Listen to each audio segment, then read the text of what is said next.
오늘도 새벽 예배를 드리게 하시 하나님께 감사와 찬송과 영광을 올려드립니다. 우리 다 함께 사도신경으로 신앙 고백하신 후에 찬송가 435장을 부르신 후 에가서 4장의 말씀을 읽으신 다음 오늘 말씀을 듣도록 하겠습니다. 신자의 소원이 있다면 하나님 앞에 인정받는 것입니다. 하나님 앞에 인정받기 위해서는 신앙생활을 잘해야 합니다. 그럼 어떻게 하면 우리가 신앙생활을 잘할 수 있습니까? 하나님의 말씀 잘 듣고 하나님의 말씀대로 잘 살면 됩니다. 그런데 우리가 그렇게 살지 못하는 이유가 있습니다. 첫 번째는 하나님의 말씀이 선포되는 장소에 잘 나오지 못한다는 겁니다. 피곤하다는 이유 때문에, 어렵다는 이유 때문에, 바쁘다는 이유 때문에 말씀의 장소에 잘 나오지 못하는 것이 첫 번째 문제입니다. 두 번째는 말씀이 선포되는 장소에 섰다 할지라도 말씀이 제대로 들려지지 않는데 문제가 있습니다. 영의 귀가 닫혀 있기 때문입니다. 그리고 세 번째는 삶에 치음이 없습니다. 간증이 없는 삶이라는 얘기입니다. 한마디로 기도응답이 없는 인생입니다. 바로 여기에 신자에게 갈등이 일어나고 신앙생활이 재미있다 보기는 힘이 매우 듭니다. 여러분, 가인이 하나님께 제사를 드립니다. 제사를 했다는 말은 지금 말로 하자면 하나님께 예배 드렸다는 말입니다. 그런데 가인이 하나님께 제사하고 난 후에 그 동생 아벨을 쳐 죽입니다. 저는 맨 처음에 이 말씀을 읽을 때 이해가 되지 않았습니다. 예배 잘 드리고 난 뒤에 동생을 어떻게 쳐 죽일 수가 있습니까? 이 말씀은 예배를 드렸는데 응답이 없자 화가 나 응답받은 동생을 쳐 죽였다는 것입니다. 우리가 예배드리고 난 후에 마음이 편안해지고 또 힘을 얻어야 하는데 실컷 예배를 드렸는데 돌아갈 때 왠지 모르게 짜증이 나고 신경질이 나고 힘들어진다면 그 문제는 예배에 응답이 없었다는 말입니다. 다시 말하면 내가 은혜 받지 못했다는 말입니다.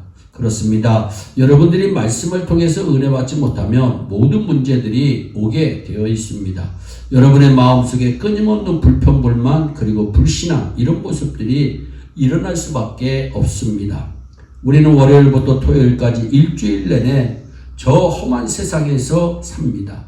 일주일 내내 세상에 시달리다가 주일날 교회에 오면 말씀을 통해서 찬양을 통해서 기도를 통해서 예배를 통해서 은혜 받고 세임을 얻어야 합니다. 그래야 한 주간의 모든 삶들을 슬기롭게 내가 인도받을 수 있습니다. 여러분의 마음속에 참 기쁨과 평안이 없습니까? 그 말은 지금 내가 은혜 받지 못하고 있다는 증거입니다. 아무리 내가 힘들고 어려워도 은혜 받고 있다면 모든 보이는 것들이 긍정적으로 보여지게 되고 상대적으로 은혜 받지 못하게 되면 괜히 트집을 잡고 싶고 짜증이 나고 신경질이 납니다. 그럼 저와 여러분들이 은혜를 받는 최고의 통로가 무엇입니까? 한마디로 말씀 속으로 들어오는 것입니다. 여기에 살 길이 있습니다. 혹시 여러분들 중에 실패한 분들이 계십니까? 이런저런 상처를 안고 있습니까? 여러분들 속에 뭔가 모르게 염려와 불안과 공포가 있습니까? 여러분의 가정에 불화가 생겼습니까? 남편과 아내와의 관계가 끊어졌습니까? 부모 자식 간의 관계가 너무나도 힘들고 허물어졌습니까? 영적으로 시달리는 분들이 계십니까? 밤에 잠을 이루지 못하고 너무너무 답답하고 힘든 분들이 계십니까? 말씀 속으로 들어오시기 바랍니다. 여기에 신자의 사는 길이 있습니다. 그렇다면 왜 여러분들이 이 말씀 속으로 들어와야 합니까? 말씀 속에는 신자를 살리는 힘이 있기 때문입니다. 히브리서는 하나님의 말씀은 살았고 운동력이 있다고 분명히 우리에게 말씀합니다. 오늘 이 새벽에도 하나님의 말씀이 우리를 살리게 되는 줄 믿으시기를 바랍니다. 그런데 성도들이 이 말씀 속에 들어오지 못하면 과연 어떤 일들이 우리에게 벌어질까요? 에가서 4장 1절로부터 4절에 나타납니다. 1절에 슬프다 어찌 그리 금이 빛을 잃고 순금이 변하였으며 성소의 들이 각거리 머리에 쏟아졌고 시온의 아들들이 보베로와 순금에 비하려니 어찌 그리 투기장이에 만든 질 항아리같이 여김이 되었는고 그리고 들개는 오히려 젖을 내어 새끼를 먹이나 내 백성은 잔인하여 광야에 타져갔도다. 젖먹이가 목말라서 혀가 입천장에 붙으며 어린아이가 떡을 구하나 떼어줄 사람이 없다 말씀합니다. 처참한 모습입니다. 슬프다 어찌 그리 금이 빛을 잃고 순금이 변하였는가. 여러분, 금이 빛을 잃었습니다. 절대로 변하지 않는 것 중에 하나가 금입니다. 그것도 순금입니다. 그런데 말씀의 은혜를 지속적으로 받지 못했을 때 금이 변하여 빛을 잃어버리는 고통이 찾아옵니다. 계시록에 보면 금은 믿음을 상징합니다. 믿음이 변하여지는 것입니다. 살아있는 믿음이 돼야 되는데 죽은 믿음이 될 수뿐이 없는 현실에 처해진다는 겁니다.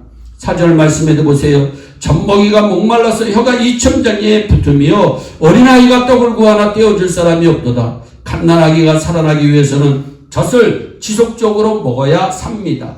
그런데 말씀의 공급을 제대로 받지 못했을 때 결국에는 입천장이 달라붙는 끔찍한 고통과 같은 어려움이 찾아온다는 겁니다. 그런데 3절 말씀해 보세요. 들개는 오히려 젖을 내어 새끼를 먹이는데 천연의 백성은 잔인하여 광야에 타조갔다. 무슨 말입니까? 처녀가 타조처럼 돌아다닌다고 합니다. 여러분 한번 상상해 보세요. 이 타조의 걸음걸이가 아름답지 못합니다. 그런데 이 타조의 모습을 처녀의 비유로 합니다. 처녀의 상징적 의미가 무엇입니까? 다소곳하고 단정하고 정숙한 이미지입니다.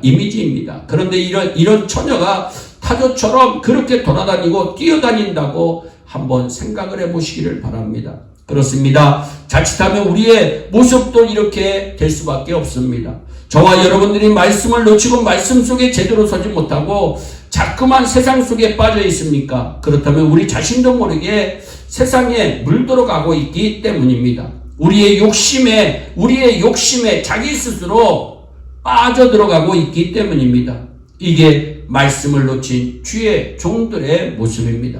사랑하는 성도 여러분, 우리는 말씀 속에서 살아야 합니다. 그래야 내가 살고 우리의 가정이 살고 지역을 살리게 되는 엄청난 역사들이 계속해서 우리들의 삶 속에서 일어날 것입니다.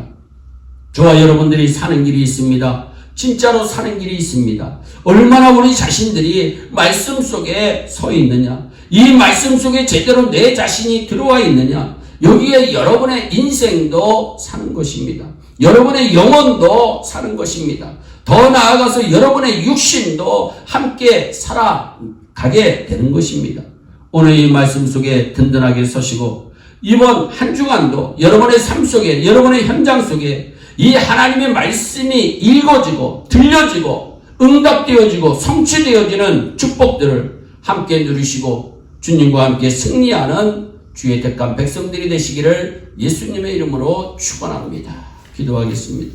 사랑의 하나님, 감사합니다.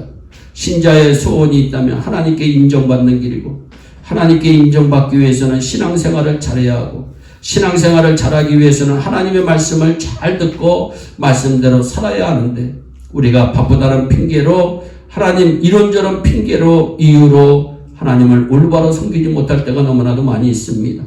하나님, 다시 한번 말씀 속에 들어가게 하여 주시고, 말씀이 우리를 살린다고 하는 사실을 확실히 믿고 말씀 안에서 우리의 영혼이 잘되고 범사가 잘되고 강건한 복을 누리면서 날마다 승리하는 예일의 온 성도들이 되게 하여 주옵소서. 감사하고 예수님의 이름으로 기도하옵나이다. 아멘.